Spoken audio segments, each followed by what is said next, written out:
नमस्कार. श्रीकलाने मुद्दामून अधोक्षजला त्रास देण्यासाठी त्याच्यावरती काळी जादू केलेली असते. अधोक्षज ज्या बेडवरती झोपतो त्या उशीच्या खाली तिने एक काठी मंत्र बोलून रोवून ठेवलेली असते. तेव्हा मात्र अधोक्षज डोळे उघडत नसतो.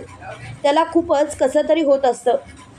त्याला खूपच धाप लागलेली असते. त्यावेळेला इंदू अधोक्षजला बोलते, आदू आदू अरे काय झालं? आदू अरे असं काय करतोयस तू? बोल ना रे आदू, काय झालं? पण अधोक्षज मात्र काहीच बोलत नसतो. त्याला खूप मोठा धक्का बसलेला असतो. तो खूपच वेड्यासारखा करत असतो. हे बघून इंदू बोलते, विठुराया विठुराया तूच काहीतरी कर. तू माझ्या पाठी ठामपणे उभा राहा विठुराया. विठुराया अरे कळतंय का विठुराया, काहीतरी कर ना. ही कसली परीक्षा बघतोयस तू? आणि आता तर नवरात्र उत्सव चालू झाला आहे. लवकरात लवकर देवींचं आगमनसुद्धा झालं आहे. देवी काहीतरी कर ना. हे कोणतं नवीन संकट आणून ठेवलं आहेस? इंदू सगळं काही बोलत असते. त्याच वेळेला अधोक्षज मात्र खूपच घाबरलेला असतो. तो खूपच वेड्यासारखा करत असतो. ते बघून इंदू खूपच घाबरते. इंदू म्हणते, आदू आदू अरे शांत हो ना, कशाला तू एवढा हायपर होतोयस? तेवढ्या ती शकुंतला काकी, व्यंकू महाराज, मोठ्याबाई यांना सगळ्यांना हाक मारते.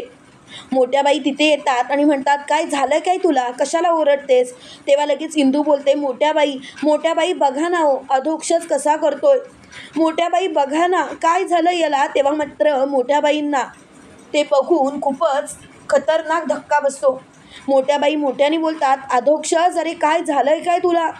अधोक्षज ही काय अवस्था झाली आहे तुझी? तेव्हा त्यात खूपच रडवेला झालेल्या असतात. तेव्हा व्यंकू महाराज बोलतात, इंदू अगं डॉक्टरांना फोन केलास का? तेव्हा लगेच इंदू बोलते, व्यंकू महाराज नाही, मी डॉक्टरांना फोन केलेला नाही. आणि खरं सांगायचं तर व्यंकू महाराज डॉक्टरांना फोन करायची गरजच नाही आहे. व्यंकू महाराज हे खूपच भयानक काहीतरी आहे. तेव्हा मात्र व्यंकू महाराज मोठ्याने बोलतात, इंदू अगं तू शांत हो. एवढी हायपर कशाला होतेस? इंदू अगं तू स्वतःला शांत कर. अजिबात तू काळजी करू नकोस. अधोक्षजला काहीच होणार नाही. तेव्हा मात्र इंदू बोलते, नाही, खूपच भयानक दिसतंय काहीतरी. आणि ती इकडे तिकडे लक्ष घालते. तेवढ्यात मात्र तिचं लक्ष अधोक्षजच्या उशाखाली रोवलेल्या काठीवरती जातं. तेव्हा मात्र इंदू मोठ्याने ओरडते, श्रीकला आता तुझी वाट लागली. श्रीकला तू मुद्दामून हे सर्व केलंस ना? आता तू बघ तुझी काय अवस्था करते ती मी. श्रीकला मी तुला सोडणार नाही. आणि ती लगेच अधोक्षजच्या उशाखालील काठी काढते. तेव्हा मात्र अधोक्षज शांत होतो. त्याला लागलेली धाप एकाएकी थांबते. तेव्हा मात्र इंदू बोलते, बघितलंत व्यंकू महाराज, बघितलंत का? व्यंकू महाराज मी तुम्हाला हेच सांगण्याचा प्रयत्न करते, ती मुलगी काळी जादू करते आणि माझा त्या मुलीवरती विश्वासच नाही आहे. व्यंकू महाराज तुम्हाला काही गोष्टी कळत नाहीत. तुम्ही त्या मुलीवरती विश्वास ठेवताय. पण एक गोष्ट मात्र लक्षात ठेवा व्यंकू महाराज, कितीही काही झालं तरीसुद्धा मला ती मुलगी कधीच पटत नाही आणि कधी पटणारसुद्धा नाही. तेव्हा मात्र व्यंकू महाराज बोलतात, इंदू अगं शांत हो. उगाच कशाला हायपर होतेस? इंदू एक गोष्ट लक्षात ठेवायची, कितीही काही झालं तरीसुद्धा मला आता या गोष्टीबाबतीत काहीच बोलायचं नाही. त्यावेळेला मात्र व्यंकू महाराज खूपच चिडलेले असतात. व्यंकू महाराज मोठ्याने बोलतात, पुरे हे जर का काही असेल तर इंदू तू जे म्हणशील ते आपण करू. तुला काळजी करायची गरजच नाही इंदू. लवकरात लवकर सगळ्या गोष्टी नीटच होतील. तेव्हा मात्र व्यंकू महाराज खूपच चिडलेले असतात. व्यंकू महाराज इंदूला बोलतात, चल आपण तिच्याकडे जाऊया आणि तिने हे सर्व का केलं याचा जाब तिला विचारूया. तेव्हा मोठ्याबाई म्हणतात, थांबा, मी सुद्धा येते तुमच्यासोबत. तेव्हा लगेच इंदू बोलते, मोठ्याबाई तुम्ही अधोक्षजसोबत पाहिजे, कारण कितीही काही झालं तरीसुद्धा तुम्ही त्याच्यासोबत असलात तर मलासुद्धा बरं वाटेल आणि त्यालासुद्धा. तेव्हा मोठ्याबाई तिथेच थांबतात. इकडे आपल्याला असं पाहायला मिळतं, व्यंकू महाराज मोठ्याने श्रीकला बाहेर ये अशी हाक मारतात. तेव्हा श्रीकला म्हणते, व्यंकू महाराज आणि माझ्या नावाने एवढ्या मोठ्याने का बोंबलतायत? शेवटी इंदू मोठ्याने ओरडते, श्रीकला कुठे लपलेस ना, तिथून बाहेर पड. अजून किती लपायचं आहे तुला? हे बघ श्रीकला, लवकरात लवकर बाहेर पड, सांगते ना मी तुला. तेव्हा मात्र श्रीकला मोठ्याने बोलते, पुरे काय चाललंय काय तुमचं? तुम्ही माझ्या घरासमोर येऊन एवढ्या मोठमोठ्याने का ओरडताय? तेव्हा मात्र व्यंकू महाराज बोलतात, लाज नाही का वाटत तुला हे सर्व असं वागताना? अगं जरा तरी विचार कर, किती चुकीचं वागतेस तू. खरं सांगायचं तर तुझ्या या वागण्याचा त्रास व्हायला लागलाय. का असं करतेस? तुझ्यावरती विश्वास ठेवला होता, पण तू तर विश्वासघातकी निघालीस. तेव्हा लगेच श्रीकला बोलते, व्यंकू महाराज तुम्ही माझ्याबद्दल गैरसमज करून घेताय. व्यंकू महाराज प्लीज असं करू नका. प्लीज माझा एकदा तरी विचार करा. तेव्हा मात्र व्यंकू महाराज मोठ्याने बोलतात, तू गप्प बस. तू घरी आली होतीस की नाही? तेव्हा लगेच श्रीकला बोलते, हो मी घरी आले होते.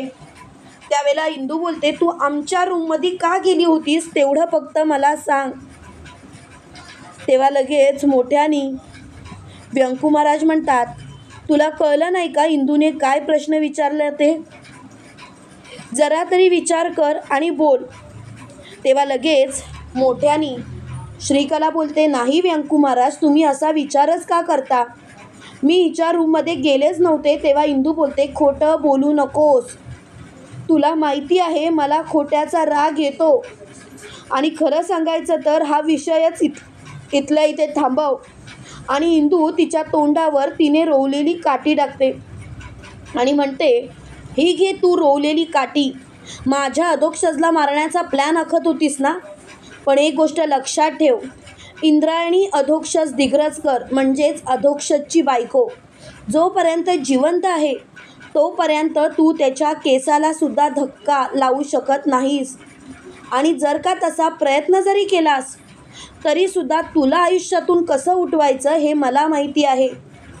आणि त्यासाठी मी काहीही करेन, कोणत्याही थराला जाईल, पण तुला मात्र सोडणार नाही. तेव्हा मात्र चांगलाच धक्का श्रीकलेला बसलेला असतो आणि ती मोठ्याने बोलते, इंद्रायणी उगाच माझ्यावरती कसलेही आरोप करू नकोस. इंद्रायणी अगं जरा तरी विचार कर. मुळात तू जे काही वागतेस ना तेच चुकीचं वागतेस.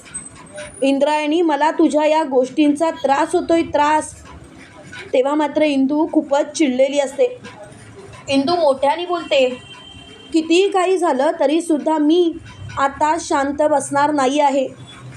आणि मला आता या गोष्टीचा खूप त्रास व्हायला लागला आहे. तेव्हा मात्र इंदू खूपच चिडलेली असते. त्याच वेळेला व्यंकू महाराज म्हणतात, इंदू शांत हो. आणि श्रीकला आजपासून तू आमच्या घराकडे फिरकायचं सुद्धा नाहीस. एवढंच काय तर तू उद्याच्या उद्या हे गाव सोडून निघून जायचंस. तेव्हा लगेच श्रीकला बोलते, व्यंकू महाराज मी कुठेही जाणार नाही, कारण मी काहीच केलं नाही याची खात्री मला आहे. तेव्हा इंदू बोलते, व्यंकू महाराज ही असं नाही हो ऐकणार. हिला धडा शिकवलाच पाहिजे, त्याशिवाय हिला कळणार नाही की कसं वागते ती. तुम्हाला काय वाटतं मित्रांनो, खरोखर लवकरात लवकर श्रीकला इंदू आणि अधोक्षजच्या आयुष्यातून कायमची निघून जाईल का? कमेंट करून नक्की कळवा. आणि असेच मालिकेंचे नवनवीन अपडेट पाहण्यासाठी व्हिडिओला लाईक आणि चॅनलला सबस्क्राईब करायला विसरू नका. थँक्यू.